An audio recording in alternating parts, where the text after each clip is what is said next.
I just wanted to ask, why Belize? Why did Ahmadiyya go to Belize? You know, because our people are. We have to go everywhere in the world.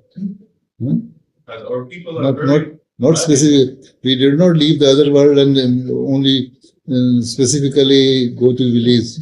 We have targeted all the North South American countries and islands, Latin America, French America, British America, all, right?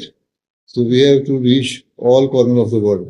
This was the prophecy, you see, the revelation of the Prophet Messiah, Islam. Allah revealed to him that I will cause thy message to reach all corners of the world. So Belize is also one of the corners, one of the countries. We have to reach there. And even beyond that, if you think there is any small island where we have not reached, you have to go there. Right? Okay then. Assalamu alaikum.